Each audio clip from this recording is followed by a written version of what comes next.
तो हेलो दोस्तों, स्वागत करते हैं आप सबका हमारे आज के इस वीडियो में, जिसमें आज हम शुरू करेंगे समुच्चय चैप्टर की एक्सरसाइज 1.5 को, जो हमारी अंतिम एक्सरसाइज है, जिसे आज हम पूरा का पूरा कंप्लीट करेंगे। ठीक है, तो इस जो 5 पॉइंट एक्सरसाइज है, 1.5 जो एक्सरसाइज है, उसमें हम आज क्या पढ़ेंगे। तो क्या पढ़ेंगे आज हम, कक्षा 11 का समुच्चय चैप्टर है समुच्चय, जिसमें आज हम पढ़ेंगे एक्सरसाइज 1.5 को। ठीक है, तो ये हम आज कंप्लीट करेंगे। ठीक है, चलिए शुरू करते हैं आज, और इसके इंट्रोडक्शन को पढ़ेंगे और साथ ही इसके हर सवाल को आंसर देते हुए चलते चलेंगे। ठीक है, तो बिना देरी किए हुए अपना वीडियो शुरू करते हैं और प्रत्येक सवाल को हल करते हैं। ठीक है, तो सबसे पहले इसमें हम पढ़ेंगे समुच्चयों का पूरक। देखिए, हमने सार्वत्रिक समुच्चय पढ़ा, सर्वनिष्ठ पढ़ा और यूनियन पढ़ा और हमने माइनस पढ़ा। ठीक है, जिसे हम घटा देते हैं, उस वो भी पढ़ा हमने। और अब हम पढ़ेंगे समुच्चयों का पूरक। समुच्चय का पूरक। तो समुच्चय का पूरक क्या होता है? तो इसमें क्या होता है, एक समुच्चय हमें दे रखा होता है, जैसे हमें यू दे रखा है, वास्तविक संख्याओं का समुच्चय। ठीक है, वास्तविक संख्याएं क्या क्या होती हैं? वास्तविक संख्याएं होती हैं हमारे पास परिमेय और अपरिमेय संख्याओं का सम्मेलन होता है, उसे हम वास्तविक संख्या कहते हैं। ठीक है, तो पूरक समुच्चय कैसे निकालेंगे? हमें यू दे रखा होगा, उसमें से एक अन्य समुच्चय दे रखा होगा ए, मान लीजिए परिमेय संख्याओं का समुच्चय ए दे रखा है, तो उसका डैश निकालना होता है। इसे हम यू माइनस ए को करके निकालते हैं, जिसे हम क्या कहते हैं, ए डैश कहते हैं। ठीक है, ए डैश हमें प्राप्त कैसे होगा? यू में जो हमें यू दे रखा होगा, उसमें से ए को घटा देंगे तो क्या प्राप्त हो जाता है? हमें ए डैश प्राप्त हो जाता है। पूरा समुच्चय को पूछेगा तो क्या ज्ञात करना पड़ेगा हमें? उसका डैश। ठीक है, तो इस पूरी एक्सरसाइज में हमें इसी के सवाल करने हैं और बाकी के आगे बढ़ते हैं, इसके हर प्रश्न को हल करते हैं। चलिए, ठीक है, प्रश्न नंबर 1 है इसका, यू दे रखा है 1 से 9 तक का यू है। प्रश्न नंबर 1 से 9 तक है, 1 2 3 4 5 6 7 8 और ये 9। ठीक है, ए दिया है 1 2 3 4 2 4 6 8। ए दे रखा है 1 2 3 4 और बी दे रखा है 2 4 6 8। सी दे रखा है 3 4 5 6 3 4। तो क्या क्या दे रखा है हमें? यू दे रखा है, ए दे रखा है, बी और सी। ठीक है, अब हमें क्या क्या निकालना है? ए डैश निकालना है। ठीक है, ए डैश कैसे आएगा? यू माइनस ए। ठीक है, यू माइनस ए कैसे निकालना है? ए के जो अवयव हैं यू में से हटा के जो यू में बचेंगे बाकी अवयव, वो हमारा यू माइनस ए कहलाएगा, यानी ए डैश। ठीक है, तो ए के अवयव कौन कौन से? 1 2 3 4 और इसमें से हटाएंगे 1 2 3 4 को काट देंगे, ये वाले कटेंगे, बचेंगे कौन कौन से? 5 6 7 8 9। 5 6 7 8 9। तो ए डैश किसके बराबर आ गया हमारा? 5 6 7 8 9 के। ठीक है, तो इसी प्रकार आप ए डैश बी डैश, इसका बी डैश निकाल लेंगे, सी डैश भी निकाल लेंगे। ठीक है, अब बात करते हैं अगले प्रश्न की, बी ए यूनियन सी का डैश। तो पहला पार्ट हो गया ये हमारा, दूसरा पार्ट है ए यूनियन सी का डैश। ठीक है, तो सबसे पहले ए यूनियन सी होना चाहिए हमारे पास, फिर उसका डैश निकालेंगे। ठीक है, ए यूनियन सी को का डैश निकालेंगे तो यू माइनस क्या करेंगे? ए यूनियन सी का डैश। ठीक है, ए यूनियन सी को माइनस कर देंगे यू में से। ठीक है, और ए यूनियन सी कैसे आएगा? ए यूनियन सी अलग से निकाल देंगे हम, ए यूनियन सी।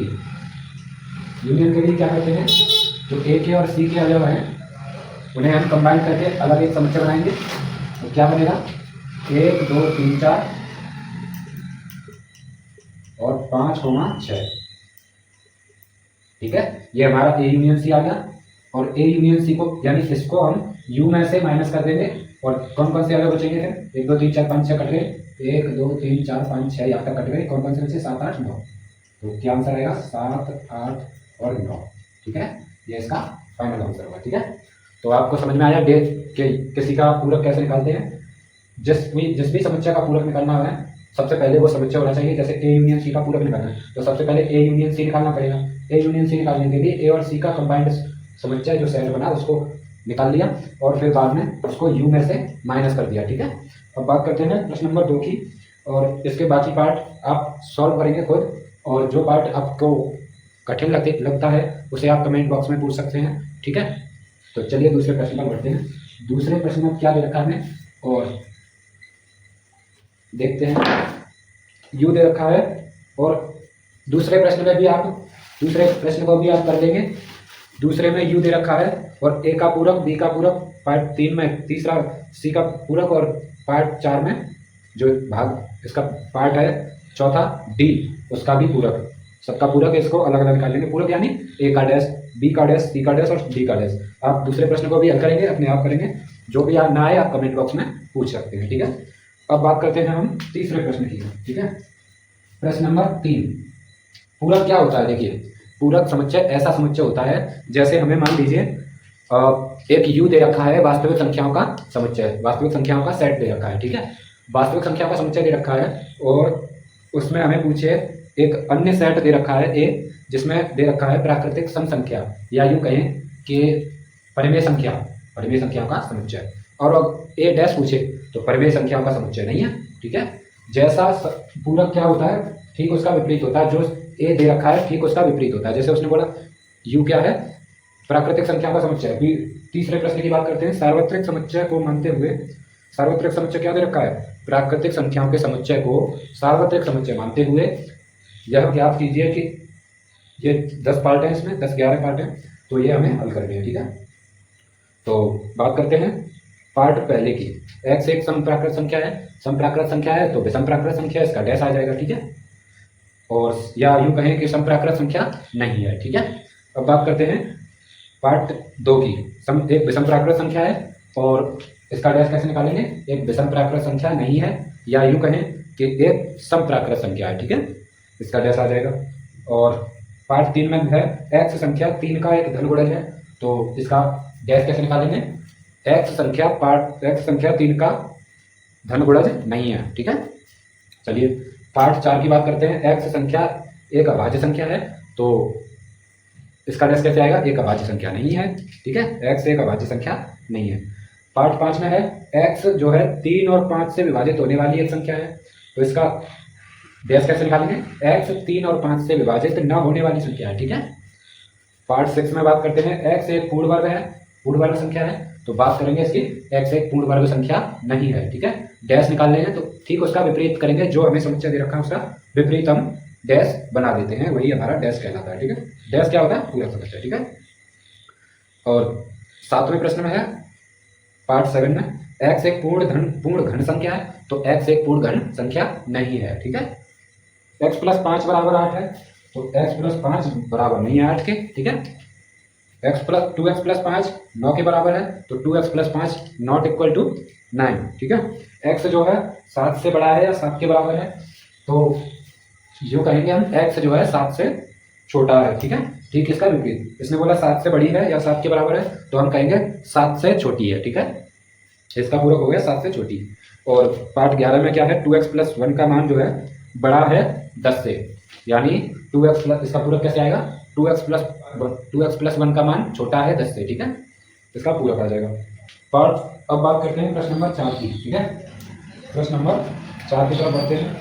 प्रश्न नंबर 4 में दे रखा है हमें u 1 से लेकर 9 तक, 1 2 3 4 5 6 7 8 और 9। ठीक है, a दे रखा है, b दे रखा है, तो सत्यापित करना है a यूनियन b का डैश, और इसका a क्या दे रखा है हमें 2 4 6 8, 2 4 6 8। ठीक है, और b दे रखा है हमें, b है हमारे पास 2 3 5 7, 2 3 5 7। ठीक है, तो सबसे पहले हमें क्या करना है, a यूनियन b का डैश। ठीक है, तो सबसे पहले u - a यूनियन b करेंगे इसको, और a यूनियन b हमारे पास है नहीं, तो a यूनियन b को कैसे निकालेंगे, हम अलग से निकालेंगे। a यूनियन b को अलग से निकालेंगे, क्या आएगा हमारे पास, a और b को कंबाइन करके देखेंगे, 2 3 4 5 6 7 और 8। अब इसको u में से माइनस करेंगे, 2 3 4 5 6 7 और 8, क्या बचेगा 1 और 9। ठीक है, क्या आ गया उत्तर 1,9।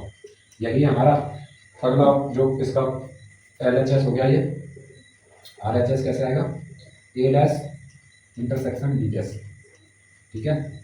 A डैश निकालिए और B डैश निकालो, फिर उसका इंटरसेक्शन बनाएंगे। इंटरसेक्शन क्या होता है, कॉमन संख्याएं, दो जो A डैश और B डैश में कॉमन मिलेगी वो हमारा इंटरसेक्शन होगा, ठीक है।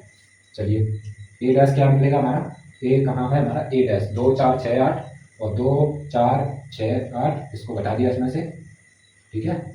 क्या बचेंगे 1 3 5 7 9, 1 3 5 7 9 और इंटरसेक्शन B डैश कैसे आएगा, 2 3 5 7, 2 3 5 7, बचेंगे क्या 1 4 और 6 और 8 और 9, ठीक है। अब इनमें कॉमन संख्याएं देखेंगे हम, कॉमन दोनों में कौन कौन सी हैं, तो 1 और 9 मिल रही है, बस देख लीजिए आप ध्यान से 1,9, ठीक है।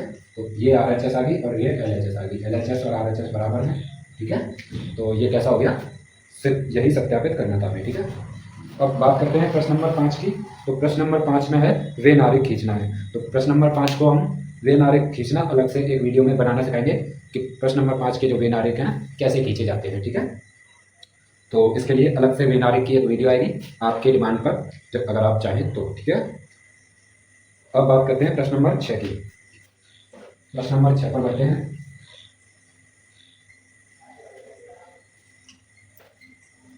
मान लीजिए कि समतल में स्थित सभी त्रिभुजों का समुच्चय सार्वत्रिक समुच्चय है।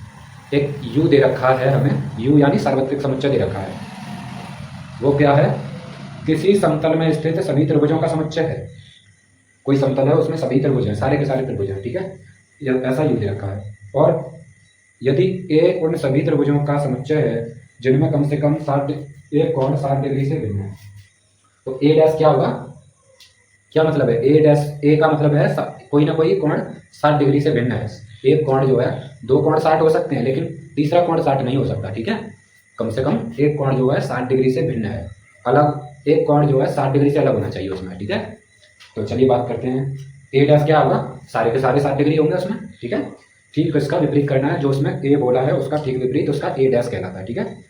तो एक भिन्न कोण है 60 डिग्री से, तो उसमें सारे के सारे 60 डिग्री होंगे, कोई भिन्न नहीं होगा, एक भी कोण 60 डिग्री से भिन्न नहीं होगा, ठीक है। प्रश्न नंबर 7 की तरफ बढ़ते हैं। प्रश्न नंबर 7 है, सत्य कथनों को सत्य बनाने के लिए रिक्त स्थान बनने हैं। रिक्त स्थान बनने के लिए हमें दे रखा है A और यूनियन A डैश। ये कैसे, यहाँ क्या आएगा, A और A डैश का यूनियन जब हम करेंगे तो ये क्या बनेगा, तो ये बनता है हमें U, ठीक है, हमारा U बनता है ये। और अगला बनेगा, अगला है हमारा दूसरा पार्ट में फाई इंटरसेक्शन A, ठीक है। इसको हम यहाँ पे क्या करेंगे ये बताना है। तो फाई और A में क्या कॉमन बनेगा, केवल फाई बनेगा, ठीक है, कुछ भी कॉमन नहीं बनेगा, ठीक है। नहीं सॉरी, ये फाई नहीं, फाई डैश है, ठीक है। और फाई डैश क्या होता है, U माइनस फाई यानी U, और U और A में क्या कॉमन आएगा, A कॉमन आ जाएगा, ठीक है। तो ये आ जाएगा यहाँ पे A, ठीक है। चलिए अब इसके जो दो पार्ट हैं आप इसे कमेंट बॉक्स में आपके लिए दे रखे हैं, दे रहे हैं, आपका होमवर्क है, ठीक है। होमवर्क आपका क्या है, A इंटरसेक्शन A डैश ये क्या होगा, और U डैश इंटरसेक्शन A ये क्या होगा, ठीक है। तो आप इसे कमेंट बॉक्स में बताएंगे कि ये जो है इसको A और A डैश का इंटरसेक्शन क्या आएगा और U डैश और A का इंटरसेक्शन क्या आएगा, ठीक है। ये आपके लिए होमवर्क है। तो इसी के साथ ये एक्सरसाइज होती है समाप्त, 1.5 इसके साथ खत्म होती है। इसी के साथ ये चैप्टर भी समाप्त होता है। अब रह गया आपका वेन आरेख, जैसा कि मैंने आपको बता दिया वो वेन आरेख मैं आपकी डिमांड पर ही बनाना सिखाऊंगा। अगर आप कमेंट में बताएंगे कि हमें जो है वेन आरेख खींचना सीखना है तो तभी एक वीडियो अलग से बन पाएगी, ठीक है। और आपको ये समुच्चय चैप्टर के नोट्स चाहिए तो आप मेरे पर्सनल नंबर 9761 9761 100 पर मैसेज या कॉल कर सकते हैं। आपको मैं पर्सनली मैसेज करके आपके पास PDF इसके नोट्स रेडी करके आपको प्रोवाइड कर दूंगा, ठीक है। और इसी के साथ ये वीडियो समाप्त होता है। अगर आपको ये वीडियो पसंद आया हो तो वीडियो को लाइक, शेयर और चैनल को सब्सक्राइब करना ना भूलें। मिलते हैं आपसे अगले चैप्टर दूसरे के साथ, ठीक है। और तब तक के लिए जय हिंद, वंदे मातरम।